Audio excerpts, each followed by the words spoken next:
everyone. It's your girl Gabrielle from A Step Ahead Tutoring Services. We are at episode number 13 of Hot Topics, the Big One Three.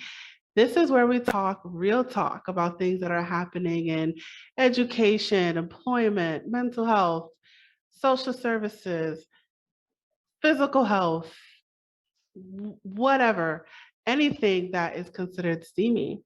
So, our topic today is about bullying, and we have a repeat guest today. So, his name is Malachi Davis.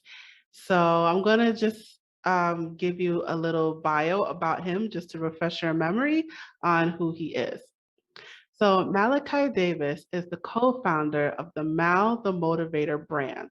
He's a motivational speaker who has spoken at some of the most prestigious venues and institutions around the country. In addition to motivational speaking, he is also a mentor and writer. He's written articles for the Long Island Press, Queen's Courier, CANA Foundation, the Knocturnal, and One World Fest Global. He's worked with the likes of Congressman Steve Israel, NBA player Tobias Harris, and NBA agent Torrel Harris. He majored in creative writing at New England College, where he was also the captain of the basketball team. Malachi was also featured on the Ellen DeGeneres show as a guest due to his writing ability.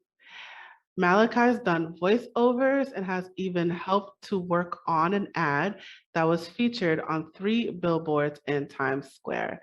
All right, Malachi, welcome back to Hot Topics. Hey, how's it going? Thank you for having me. Yeah, of course. Thank you for coming back. Absolutely.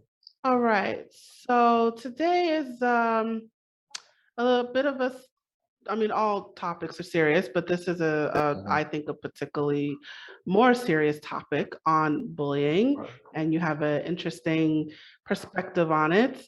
So if you wouldn't mind, please sharing with our viewers.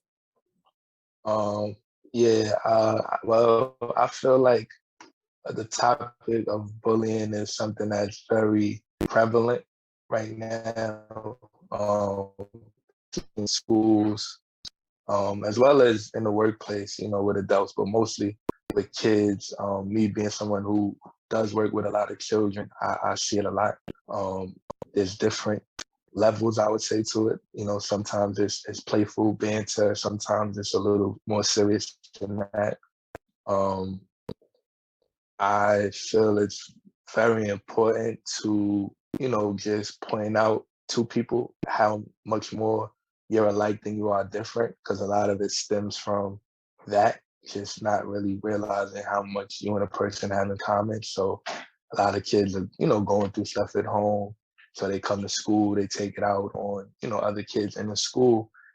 And if they were able to see that, this person who I'm bullying or the person who I'm talking about is facing some of the same issues that I am, you might be a little less likely to, make fun of somebody knowing they come from the same type of struggle or the same type of environment.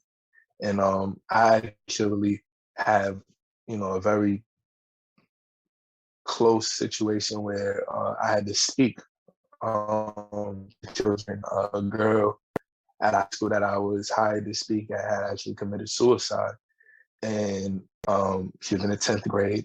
It was a female. And it was a very uncomfortable thing to talk about with, young kids in high school, because obviously that's a topic that at any age, it's very hard to, process and deal with.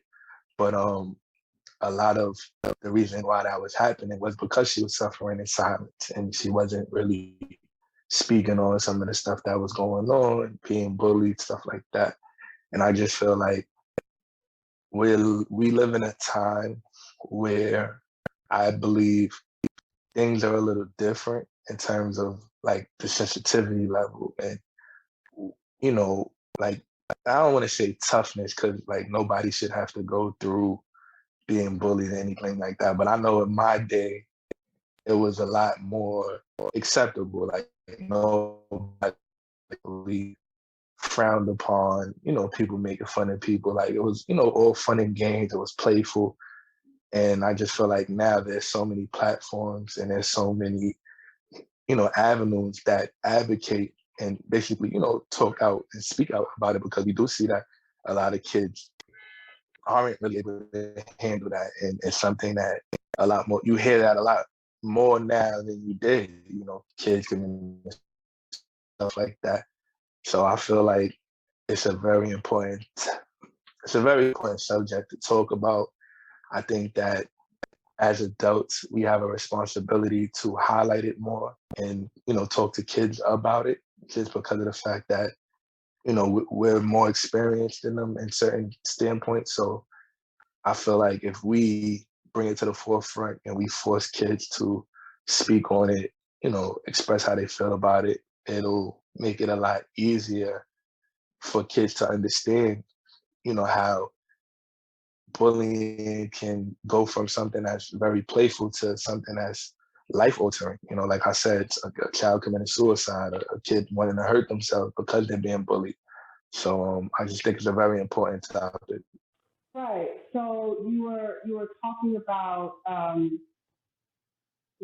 serious it is, and you brought up an important point about the kids that are committing suicide due to bullying. So can you talk about the different types of bullying that exist? Um, I mean, I think I don't know if I would like break them down into different types of bullying. Like, I feel like bullying is bullying, but I will say that um, there's people that are bullying. I think what I'm trying to say is that what it stems from may differ. So like, you have kids who are going through stuff at home and they're just lashing out. So their bullying is really based off pain. So like, they're saying hurtful things, but it's really just their own insecurities, and it's translating in the form of them bullying other people, which we see, even with adults. Like, people go through certain things and they misdirect that energy or those feelings and they put it on someone else. Then you have kids who just genuinely don't understand that, the severeness or the seriousness of bullying someone, making fun of someone's clothes, making fun of someone's financial standing, things of that nature. So you have different, you know, sources, I would say, that bullying comes from. But I feel like it's all pretty much the same, just making a person feel bad about whatever they have going on. And I think that the only difference with the bullying, it really is the person who's receiving it. Because you have some people that can dust it off and it's not a big deal, and they'll take it as a joke or they'll even joke back. But then you have people that are a lot more sensitive, or they might be going through a lot in their own situation. So having somebody, talk about anything, their clothes, their finances, will really turn them, in a dark place. And being that a lot of young children are at that point where they're still figuring things out and they're still developing, they don't always know how to handle it. They don't know how to talk to people about it. So they just suffer in silence. Well, yeah, you brought up a few good points, but you know, kids get bullied. Some of the things they get bullied on are maybe the type of clothes they're wearing, their income background. They may be, you know, of lower income compared to the other students, or maybe of even higher income. They can be bullied based on ethnicity, race. There's a lot of different things that kids can be bullied on, and especially at a young age, kids are impressionable. So can you give an example of like what a bully would say to a kid that would make them feel bad? Or like a specific like joke or something that like I've Yeah, heard, or yeah, well specific. um I mean, I've heard it all. I've heard stuff like, you know, your parents can't afford to buy you nice clothes. I've heard, you know, people talk about hair, you know, especially amongst young women, or you don't have good hair, or your hair is nappy. Complexion, like you said, I've heard people, you know, talk about darker skinned children, as, you know, being a dirty complexion, stuff like that. Um, amongst basketball, because I also coach, you know, here, you suck at basketball, you're not good, you know, little things like that. And, you know, for some people, they might think that's not really a big deal, or, you know, it's something you could shrug off. But for other kids, like little things like that really hurt. And they internalize it. And what what is it? How do you know that a kid is hurting? What does it look like? Um, it's tough to say because, like, you don't always, there's not always an outward thing that they show. Like, a lot of kids that I know personally, if you don't ask them, you wouldn't know, because they, you know, they're quiet about it. They're not really, you know, showing any emotion at the time, but they may go home and cry, or maybe later when nobody's around, they express to themselves, or, you know, to the people they're close to. But I feel like it's kind of just up to you to know, you know, if you're the adult in the situation. And I'm talking specifically for kids, but just, you know, if you see it happening, just to talk to them. And, or I think sometimes isolation is a good indication. Like when you see a kid that isolates themselves a lot and doesn't really want to be a part of group activities, or isn't really into being around other kids, usually that's a sign that I've seen to be like, okay, you know, something's going on, or, you know, he's clearly not wanting to be around those kids for a reason. Because, you know, most kids want to be around other kids, like, you know, unless you're an introvert. But for the most part, when you're a child, you want to play with other kids and stuff like that. So I found that to be a sign that usually gives off an indication. But for the most part, it's not always a sign, you know. It's not always a blatant sign. Sometimes it's very subtle, and you have to kind of just dig and kind of like I don't want to say guess, but you kind of just have to, like, you know, question and ask if you see it going on, you know. Right, right. So, I mean, that's another important point that you brought up. If you know, you're not always going to know, and Right. you know, they're not always going to, particularly kids, they're not always going to come forward. Right. But you also want to look out for changes in behavior. So if you Mhm. see like a child who's normally outgoing is all of a sudden keeping to themselves and not wanting to Right. talk to other people, and you know, there's little signs that you look out Right. for. Definitely. So what kind of, so if you see it happening, right? Mhm. You said, you know, like you play basketball. So if you Right. see a child saying to another child, like, "Oh, you suck. You know, you can't play. Why are you here?" What kind of things would you say to them? Well, with me, I have a very low tolerance for bullying. So most of the kids that you know, play for me or are a part of my program, they know from the gate that I don't allow that. That there's a very low tolerance, and, you know, I'm the type of person that I make it clear from the gate. Like, you know, we don't do that here. It's all about encouragement, lifting each other up. If you're not, you know, able to do that, then this might not be the program for you. So they kind of come in with the understanding of that.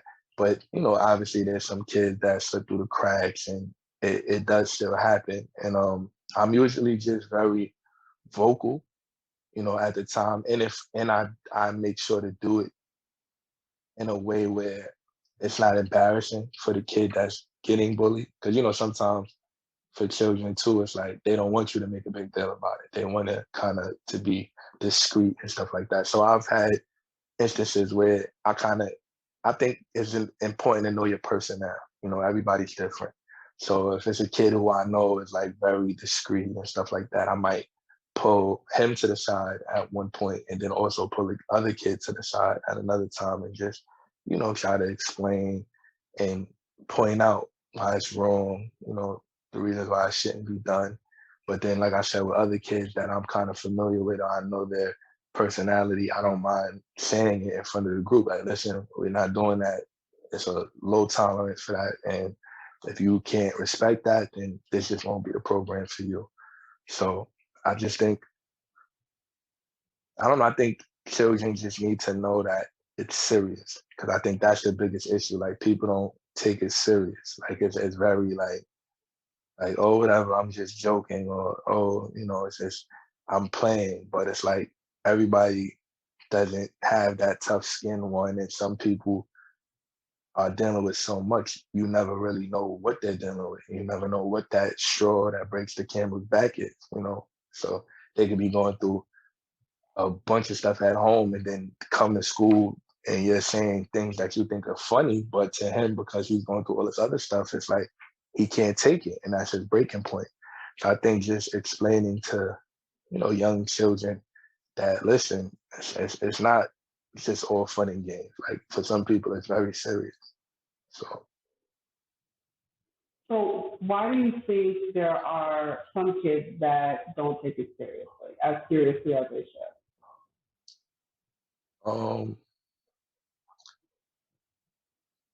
I mean, I would think probably upbringing, like just coming from a home that you may joke with your family members, with your cousins, with your friends in your own circle. So, because I'm gonna be honest, like I said, when I was growing up, bullying wasn't really something that was talked about like it is now. Like, it wasn't on the forefront. It was very like, people knew about it, people knew what was going on, but it was, like, I grew up with, like, listen, you gotta have tough skin. Sticks and stones may break my bones. You know what I mean? But words that never hurt me. Like, that was a cliche saying, but that was like what we lived by when I was growing up. Like, no one can talk to you or say certain things and it makes you feel away. Like, don't give anybody that power. So I feel like kids that do it probably come from households like that. So they're not able to put themselves in somebody else's shoes, because they're like looking at like, well, I'm able to joke around like this, or if I could do it with my friends and my family members, then it's not a big deal. But I think it's just about knowing that everybody's not the same, one, and just because you may do something with your circle of friends, that doesn't mean that everybody else is open to that. So yeah, I think it's just like very important to just, just know that. Because I don't think, because I'm going to be honest, like, I'm not an advocate for bullying at all. Like I said, I have a very low tolerance for it. But I will say, growing up as a kid, I did have friends that joked with me and would talk about my outfit, but it was playful. And I didn't mind, it didn't hurt me. It didn't make me upset. We can laugh about it, we can joke about it. But that's not everybody's personality. So you got to know who you can do that with, who you can't do it with, stuff like that. Right. There's a line between being playful and being hurtful. Right. But even in being playful, it can still be hurtful, depending on who you're talking to. Because what might not hurt me, or what I might view playful, might not be what someone else views playful. So it's also, like I said, it's also important to know your personnel, because like I had a basketball coach that used to always say to me, a good coach, can coach well, knows his X's and O's, but a great coach knows his personnel, and he knows that he has to deal with every player differently. This player might work well under criticism. Another player might need a little bit of coddling. This player might need this. This player might need that. So knowing all of those things helps you be a better coach. And I feel like it's the same thing with human beings. Like, being a well-rounded person requires you knowing that I can't do everything with everybody. And that's with anything in life, like, everybody's not going to respond to something the same way. So I feel like, even though you're right, there is a thin line between playful and hurtful. Even sometimes playful can be perceived to be hurtful, depending on the person. Right. So you have to be aware of the things you're saying, and Right. And who you're saying it to. right. But I guess to play devil's advocate, like Right. if the bully doesn't know that what they're saying is hurtful to the other, because the person being bullied is not saying anything, then Right. they're not really gonna know. 100%. So is it safe to encourage the people being bullied to speak up? Definitely. And I think that that's what's a lot different now than it was back then. Like, I feel like we were encouraged to, one, speak up, but also we didn't, like, I don't know, because I don't want to say like kids today are being coddled and stuff like that. Because like I said, I don't want to make it sound like I'm saying, kids are too sensitive, because I feel like it's important to be able to be sensitive and be able to, feel and if you're a sensitive person, there's nothing wrong with that. But I do feel like, you know, when you don't want to make it a crutch where a kid who's being bullied is gonna feel uncomfortable to speak up, and he'll never speak up because, he's being told like, oh, it's all right, or it's, I don't know, it's like a very thin line, because I do think it's important to teach kids to be more cognizant of what they say and what they do. But I also know kids are going to be kids. And like I said, growing up in an era where that was regular and that was just playful banter, like I feel like a lot of it has to do with your own upbringing, and like I said, I had no problem saying to a friend, like if it went too far, I would express that. Like, all right, listen, it's a little too much, So I feel like you're right. It's about also empowering the kid who's getting bullied to know that his voice matters, that he has the support of others, and it's okay to speak up. Like if you feel, even if it's not publicly, if it's to the side, if you feel like you might have to tell somebody else to be in the middle and kind of be like an objective, person, then cool, but definitely don't just let it go unheard. And I think that is important because, like I said, a lot of kids suffer in silence and they don't say anything to anyone. Right, absolutely. We definitely want to empower those kids to speak up, because when you don't say anything, Mhm. it's likely to continue. Right, definitely. So what about parents, or what do you think what do you think their role is in terms of preventing bullying, stopping it, intervening when it happens? Well, I think it's important on both sides. So if you're teaching your kid not to bully, to be, cognizant of people's feelings, then you also have to teach your kids to be strong and uplift them, because I think that goes a long way as well. I think I came from a household where I had a mom, an aunt that always made me feel good about myself. They told me that I was handsome. They never belittled me. They always spoke positivity, into me. They didn't ever, make me feel less than what I was. And I think that made it a lot easier for me not to take things so serious that other people said, because in my household I was being, taught that, I'm more than enough, stuff like that. So that there was not really anything a person could tell me to make me second guess who I was as a person or make me sad. So I think as parents, it's important to uplift your children, let them hear words of, affirmation, constantly remind them, because I think a lot of children need that, just constant reminder, especially at a young age. Like I said, where they're impressionable, they're still learning, they're going through puberty. So to have, people in your household lifting you up definitely helps.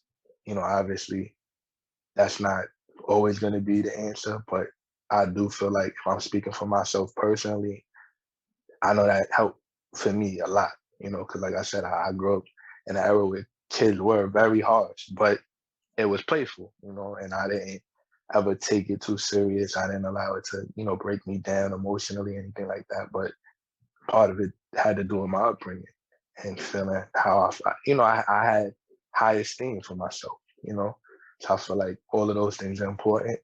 But again, also teaching your kids not to talk about people and just teaching them to be more aware of people's feelings and how a little joke can go a long way, and a little joke can turn into something that pushes somebody over the edge. And you don't want to be the person that does that, especially unknowingly if that's not even your intention. But it's very possible for that to happen. So I think just making kids aware of that it is very real. And not sheltering your kids from certain things, like telling your kids, listen, children do commit suicide. That happens. It's a very real thing. Because I feel like sometimes when we shelter kids and coddle them, they're not aware of the realness of certain situations, So just painting the picture for them, letting them know that does happen, from bullying, something as simple as a joke. So. Absolutely, absolutely. So what about when they find out that their child is being bullied? What should they do? Um, See, I don't want to say like what, because everybody's different, but I know like me being a parent myself, my daughter's 3, but if she was older and that was something that happened, I would do a few things. First I would encourage her to speak up. You know, I would tell her that you have to protect yourself first and foremost. Nobody's going to protect you better than you can. So if you feel it's getting out of hand, if it's hurting your feelings, then you have to make it aware. And you make the person aware of it. You tell it, you bring it to their attention. If it doesn't stop, then you have to go to the administration, the teacher, whoever, and let it be known. Listen, I tried, whatever. I spoke to them, but I also feel like my job as her parent is to lift her up and to teach her that, words only have power if you allow them to, and a person can only break you down if you give them the power to do that. So if you believe what they're saying, if you're listening to what they're saying. So I feel like it's a daily rotation of both. So obviously, encouraging her to speak up and do what she has to do to make it be known, but also just preparing her and making her well equipped to know that, I'm gonna deal with people that are mean, people are gonna say nasty things, but at the end of the day, if I have a high esteem of myself, none of those things should really matter. And I don't have to give any of that power. Absolutely, absolutely, absolutely. So, you coach basketball. So, do you find that because you have, well, let me ask you this: do you have kids with different income backgrounds in basketball, or different So, ethnicities, or do you tend to get the same type of kid? I'll say this. It's a little bit of both. So I used to coach at a basketball camp out in Long Island, specifically Brookville, Long Island, which is one of the wealthiest zip codes in America. So like the kids that I coached there were like very sheltered, very sensitive. So like I used to have a lot of, you know, issues with bullying because I feel like those kids were so sheltered. They weren't accustomed to like that type of stuff. A kid telling them they sucked or like stuff like that. When I've coached kids from a more urban background or for a, lower income bracket, like that demographic, they seem to be a little more accustomed to like a little tougher, if I could say, like, so they're like kind of accustomed to that. They're not really being raised so sheltered, so they're a little more accustomed to that type of, playful banter. So I've kind of, seen it from both standpoints, um, separately. And then, yes, I've also had teams where it was a little bit of both, where you had, the kids who came from one, income background and one demographic, and then kids from another. And to be honest with you, the team that I had like that, there really wasn't any issue. Like I didn't see really much of that taking place. Like there was a lot more camaraderie, believe it or not, even though they were so different. But when I dealt separately, like just honest to God, the most I've seen it was when I was dealing with the wealthier kids. Like there was a lot of, and I think it was because it would be like silly stuff, like it wouldn't be anything facetious being said or anything that I would say like, this person's trying to really hurt your feelings, like little simple things. But because those kids were so sheltered and so much more sensitive, like it would really like hurt them. You know what I mean? So like I would have to do it. And they were younger too. Like at that time, I think the age group that I had was like fifth grade and sixth grade. So they were like really young kids too. So I think also age has a lot to do with it as well. But yeah, like I definitely saw it like with them, with the young, more affluent kids. Okay. So now we're winding down a little bit. So, so what advice would you give to the viewers watching right now? In terms of what, just dealing with bullying? Dealing with it, if they're going through it, if they see it, Um, whatever comes to mind. well, the advice that I would give to anyone going through it, it would be just to, have the courage to speak up about it. Don't suffer in silence, because nobody should suffer in silence. It's a very unhealthy way to cope, just dealing with things on your own, never really being able to express it, suppressing those feelings. So I would definitely say to speak up.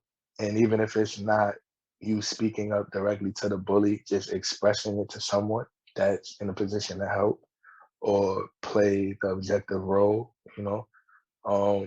I would also say to them, just remember that, like I said earlier, words only have power if you allow them,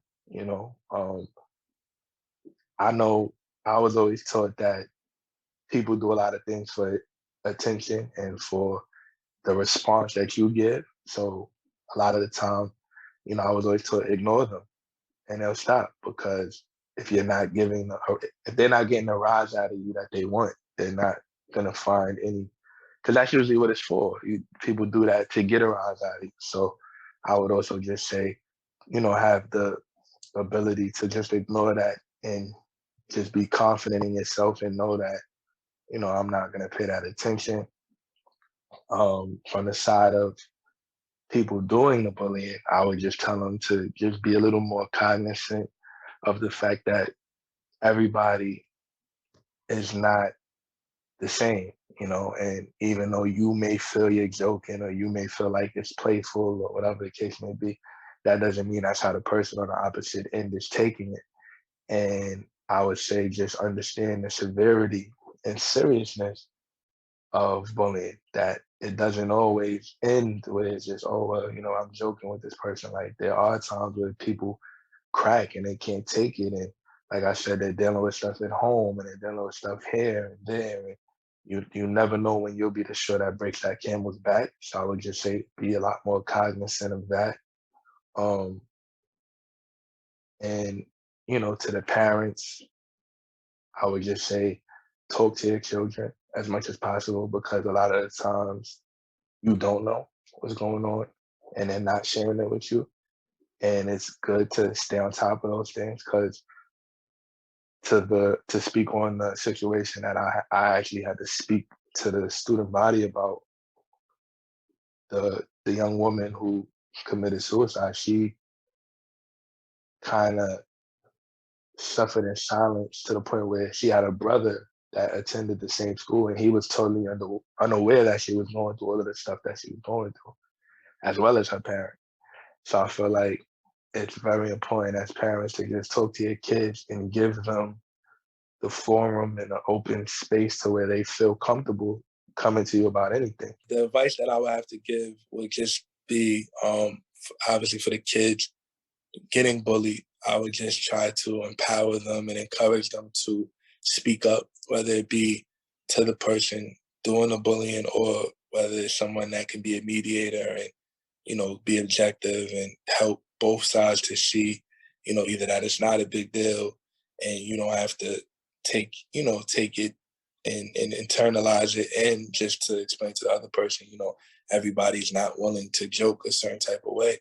And you have to be cognizant and respectful of that.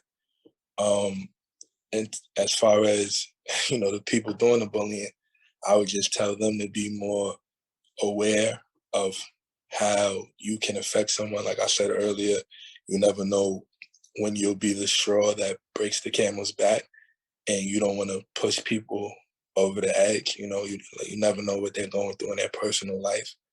And in terms of parents, I would just say be in tune and make sure that your children feel comfortable speaking to you. Have an open line of communication where you can always be aware of what's going on in their lives, because so many kids do suffer in silence and people are totally unaware of what's going on with their kids, and they don't know until it's too late.